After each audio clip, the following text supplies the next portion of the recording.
Kia.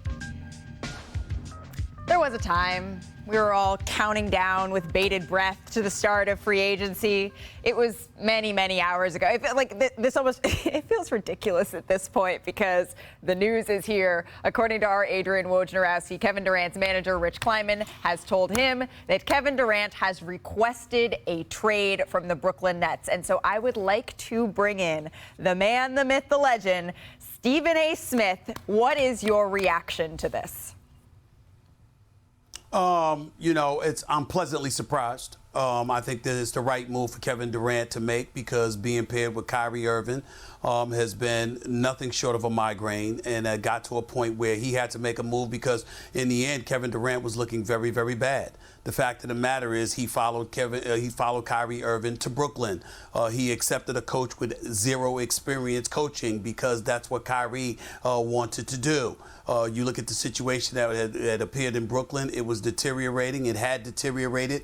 And once Kyrie Irving wasn't going to get a long-term commitment from the Brooklyn Nets without showing up to work next season, he clearly made it known to Kevin Durant that he had no intentions of being here. And Kevin Durant clearly made it known to him that, guess what, I'm about to ask out of here himself. Kevin Durant wants to go to the Phoenix Suns. I know he's got a home in Miami. I know that the Miami Heat are an option, but they'd have to virtually gut their team in order to acquire him. And they've got assets that the Brooklyn Nets don't particularly want as desperately as they will want other things. If you're Sean Marks and the Brooklyn Nets, you want 2 All-Stars, okay? You want multiple picks. You want numerous players. And the likelihood is that Phoenix is going to need some help because Phoenix is of the mindset they're not giving up Devin Booker, but Sean Marks will ask for Devin Booker. Matter of fact, he already has. He's going to want Devin Booker.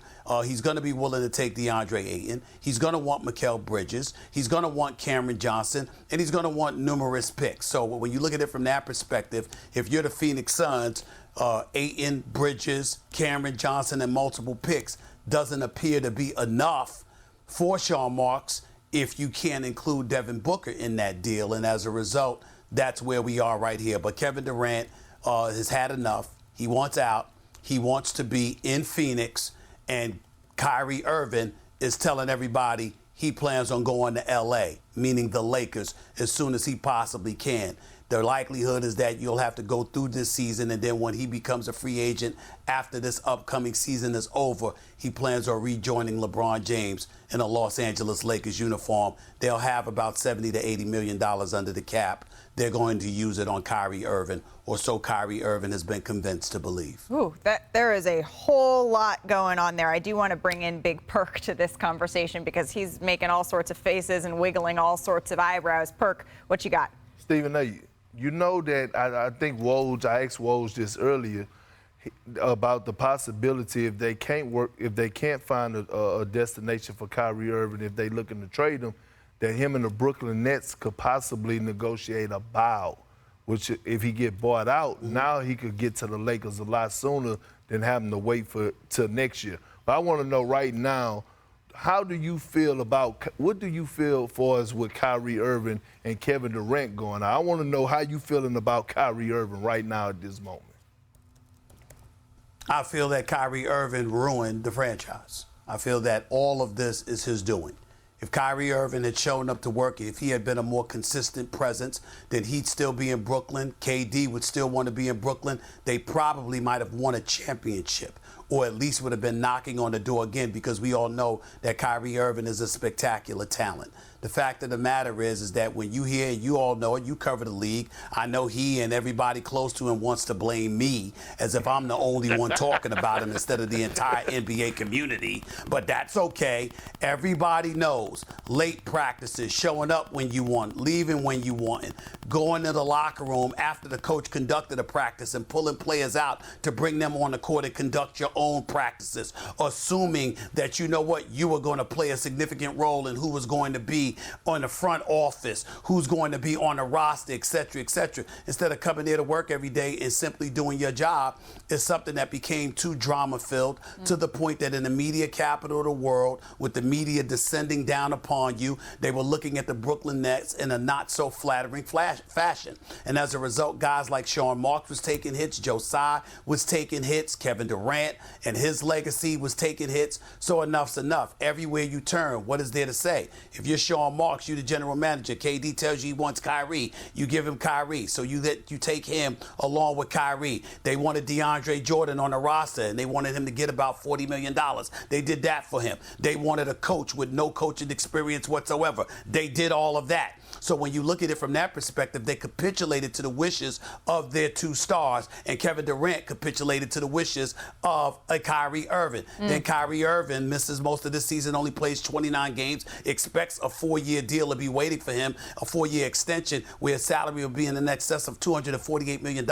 That doesn't happen. He's insulted. He's looking for other teams, throws out a whole bunch of smoke and mirrors, even had the Philadelphia 76ers on the phone willing to give him a 3-year deal, guarantee him a 3-year deal. But there was no way in hell he was interested in going to Philadelphia and rejoining James Harden or anything like that. So that was a smokescreen. He certainly wasn't interested in going to the Knicks. That was a smokescreen. So we look at all of these different things, and it comes down to this. He's been telling people he wants to be in L.A. He's been telling people he wants to wear the same uniform that Kobe Bryant once wore. And if you're LeBron James, you certainly don't mind that after what you had to deal with, yesterday. So everywhere you turn to, in terms of looking at the Brooklyn Nets, everything has evolved around Kyrie Irving. So KD is still his boy, still loves him to death. KD's in Portland right now. I think that Mike James camps. He's got a crib in Miami, but he's looking to go to Phoenix. And if you're the Phoenix Suns, you're going to throw the kitchen sink at him. But one of the things you might hold on to desperately is a Devin Booker. You drafted that dude. You don't want to let him go.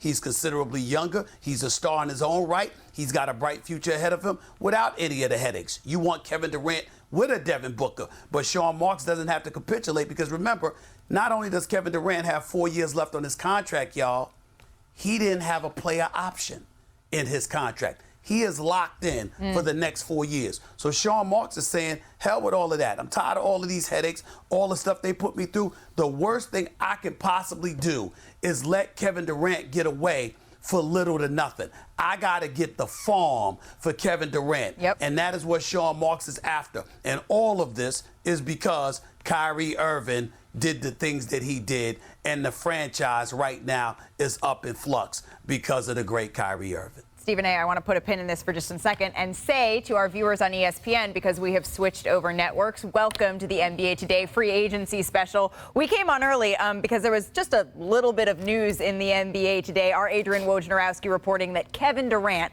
has requested a trade out of Brooklyn, and we're discussing where he is going to go. Richard, your thoughts? On where Kevin Durant's going to go?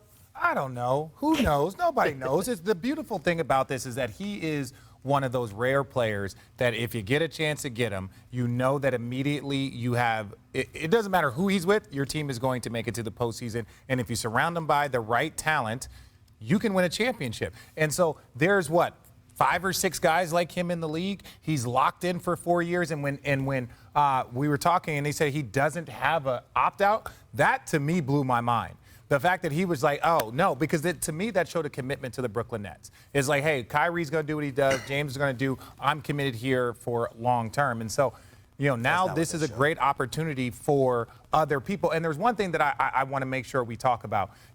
Stephen A. was talking about, how, the coaches and all this stuff came about. That relationship with Steve Nash and KD in their time in Golden State, that was a big part. That was a big part of why he got that job. That was not just like Kyrie and everything. I think it was the group, that whole group committed to this is what we're going to do and this is how we're going to do it. Just didn't work out. Stephen A., go ahead. We're holding. Richard Jefferson, stop doing that. What did I do? Stop doing that. What did I do? Now, we understand that. We understand that Kevin Durant had a good relationship with Steve Nash. We get all of that. But who's the guy that was on the record saying we don't need a coach? Whose podcast was he on? Steve Nash has Whose never. Whose podcast was he on? No. Kyrie was on Kevin. No, Kyrie was on Kevin. No, it was Kyrie was on Kevin Durant's podcast, and they were having that conversation together about it. So it was both of those guys having that conversation. I didn't ask. Hold on, talk about. But I said to you, who did what? Who said that quote? Did Kevin Durant ever say we don't need a coach? 100% Kyrie. Was that him? Yeah.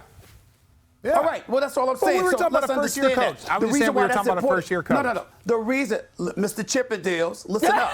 The reason why that's a big point The reason why that's a big point is because if you have the mentality that we don't need a coach, okay, and you sit up there and you hire a coach that has never coached anywhere, that plays a role in some of the things that happen. The coaches that you played for, who would have tolerated a guy coming and going when he pleased? Who would have tolerated a guy saying, I don't feel like working today? Who would have tolerated a guy saying, you know what, I think I'm going to sit out the next couple of days and not give an explanation? Who would have tolerated a guy disappearing and not telling everybody where the hell he was going or why he wasn't available? Who would have tolerated a guy doing all of those things, Richard Jefferson? The only thing Kevin Durant signed off on it.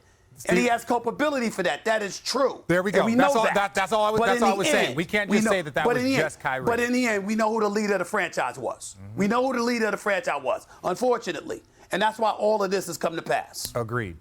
There you go. Stephen A., thank you so much for joining us for a bit here on NBA Today. We appreciate it. Kevin Durant, once again, has requested a trade per our Adrian Wojnarowski and is headed to potentially, going like this anywhere. So Woj was on our show earlier saying and reporting that while Phoenix and Miami are specific destinations that he has circled, half of the league is called, and by the time I'm saying this now, I'm sure it's up to 3/4, 7/8 of the league that is called and inquired about Kevin Durant. But the domino, right, is could we see Kyrie